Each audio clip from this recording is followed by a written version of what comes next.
So WWE had been posting leading up to WrestleMania some vlogs for CM Punk. It was basically following him with his training, talking to the camera like interview style. And it was like about 6-minute clips, 10-minute clips at a time that they would upload it to their YouTube channel. And they would get those same shorter clips and put them on Twitter and kind of promote the vlog. And they finally pieced it together as like one giant sequence movie, and it's like 20 something minutes long or so. It's on their YouTube. You guys could check it out. And the last probably 5 or 6 minutes is what happened the day of the Rumble and after the Rumble. And whoever thinks that the injury is fake needs to watch that. And on top of that, just like seeing his reaction is just, I just paused the music for a second. His reaction is devastating to see in real time. It's like they didn't show the injury happen. They obviously skipped over that. They skipped over him getting checked by the doctors or anything like that. They pretty much just skipped ahead to where he already knows he's injured and he's talking about the injury and he goes backstage. That's where they got the clip where he says to Cody, you know, you got to finish the story. But, dude, this guy is literally living the definition of full circle. Full circle. And I have it here saved. I hit like to save the quote because I was blown away that he went ahead and actually, you know, expressed himself the way he did. So CM Punk is not one to say stuff just for the sake of likes or, you know, to get people, you know, just to like him or whatever. He's not really an ass kisser. He's never been that, even when he was trying to rise to the top.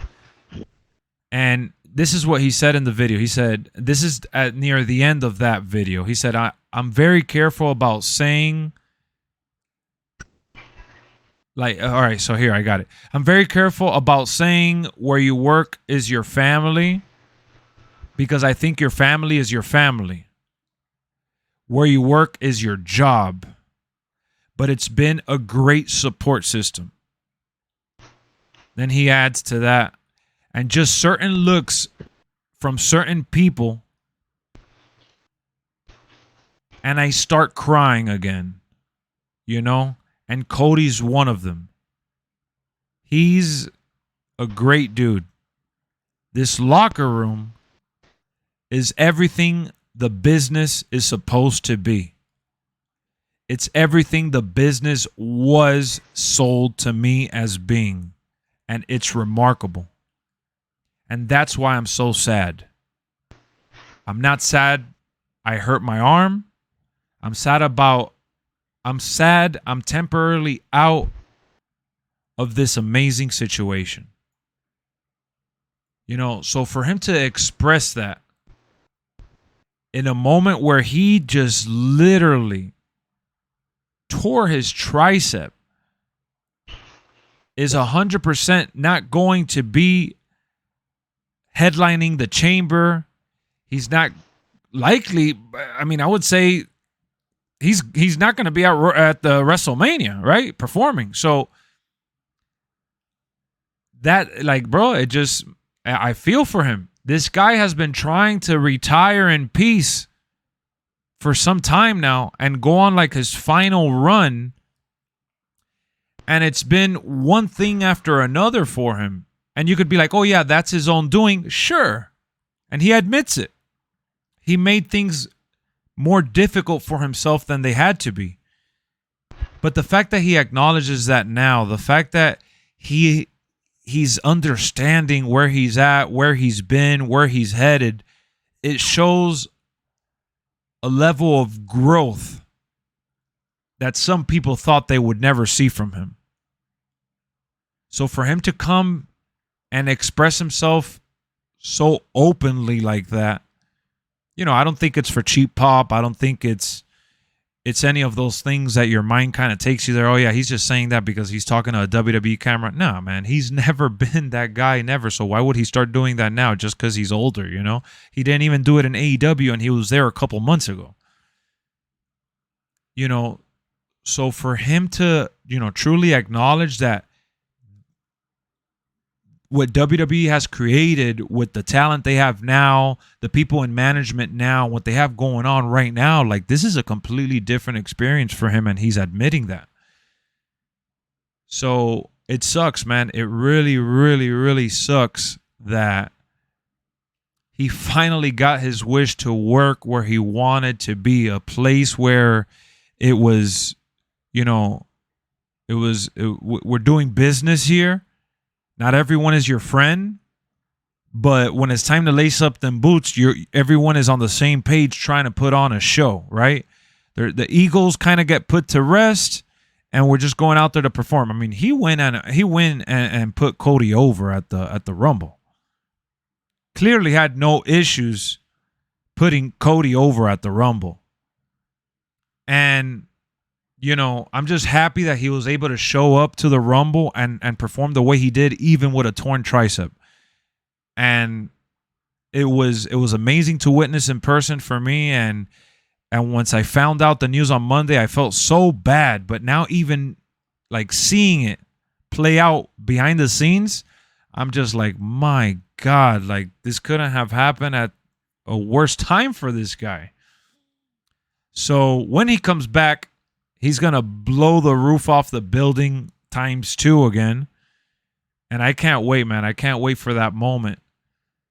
Because if there's anyone that has grinded his way to the top and has shown resiliency like few others have, it's CM Punk. And I know he walked out on the company. I know he quit 10 years ago. I get all that. I was annoyed that he had to go through that, and that was ultimately the best thing for him. I missed him dearly. I always wanted him to come back. But this is not what I wanted for him as a fan. It sucks, you know. It sucks because you want to see, you know, one of your guys, right? One of your favorites. You want to see him enjoy himself and have a blast. And I didn't like what I saw from him in AEW at all. Not in the ring. In the ring, he was doing solid. And he had some decent feuds that I thoroughly enjoyed. But I'm talking about the bullshit that was going on backstage. Clearly, there was a massive disconnect between him and you know, probably a handful of people in the locker room that kind of boiled over into the rest of the system. So,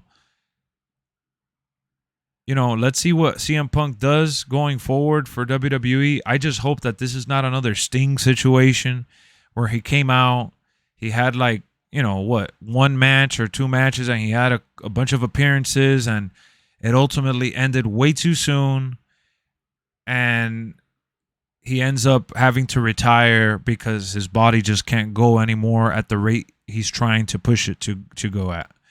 Because Sting has done phenomenal in AEW, but it's been all tag matches. It's been very, you know, well protected spots. I know he took some risks jumping off the top part of the fans, jumping into like a table, into whatever, but they've tried protecting him as best as they could to make him look like $1 million, and he's worked with talent that has put him over tremendously. So I just hope that CM Punk doesn't get to the point where he has to do that in WWE to look good, you know?